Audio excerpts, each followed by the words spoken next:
National Examination, December 2019. 04 BS7, Mechanics of Fluids. Duration 3 hours. So these are the notes. This is a closed book examination, and you can go through these notes to candidates. Now we will start solving the first question. Section A, calculative questions. Thus 7 of 9 questions. Solution to this question must be set out logically with equations and calculation steps as shown. All intermediate answers and units must be given. So now, question 1. Refer to the diagram below. This is the diagram which shows a horizontal pipe to which a manometer is connected. The manometer has 2 openings to the atmosphere. Determine the absolute value, the absolute pressure P in the pipe in kPa, kilopascal, when the manometer readings are as shown in the diagram. Refer to the constants on page 12. So in on page 12 there are given constants to be used in solution of this question.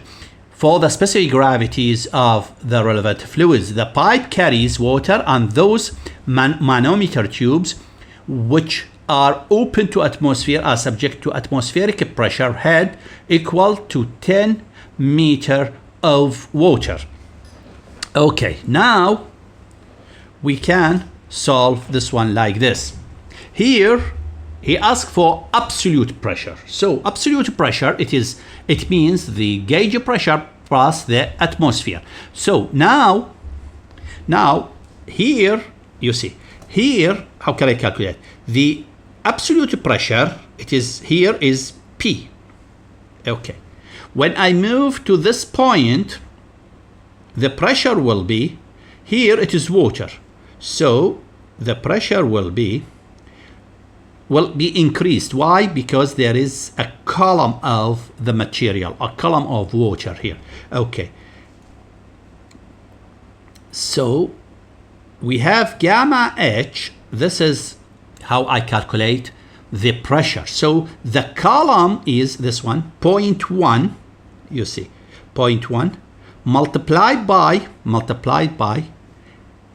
gamma for what? It is water. So gamma is 1000 multiplied by the gravitational constant. The gravitational constant is 9.81, and it is given at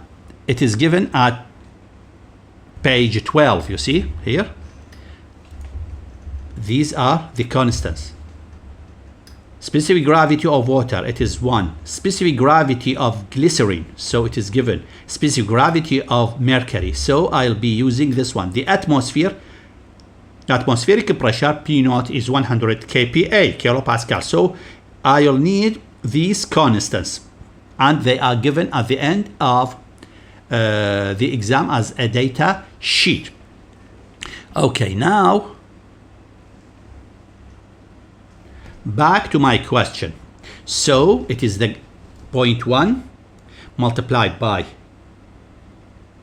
the density. This is the density. This is the gravitational constant. And I'll multiply all these by 10 to the minus 3. Why? To convert this one to kPa. Because up to here in red, it is in Newton per meter squared. But when I multiply by 10 to the minus 3, I'll convert to kPa. Okay, then I am here. Now, then if I move to this point, on this point, these 2 points have the same pressure. Why? Because they are in the same continuous fluid and at the same level. Continuous fluid, which is mercury, and at the same level. So the pressure here will be increased by this column. So it will be, we will be adding multiplied by specific gravity of Mercury, it is 13.56. It is 13.56. So I multiply by 13.56 multiplied by water density. It is like this. Multiplied by gravitational constant, like this, and then multiplied by 10 to the minus 3 to convert to kilopascal. Okay, so I am now here at this point. Let us say this is point 1, point 2, point 3. So the pressure at point 3, it is this one. Now I'll go up. Once I'll go up, the pressure must be deducted. So at this point, which say it is point 4, I will go up 360 mm in glycerine.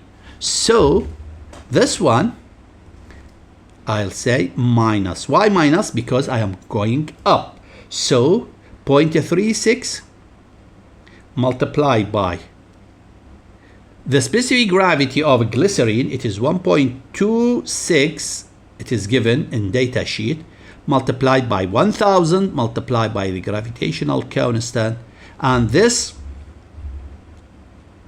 equal multiplied by 10 to the minus 3 to convert to kilonewton per meter cube. Okay, all this plus this will be equal to, here at point 4, it is open to atmospheric pressure, so it is 100 kPa. Why? Because the atmospheric pressure, it is 100 kPa. So from this equation you can compute the absolute pressure here, which will be 79.52 kilopascal. So this is the answer for this question.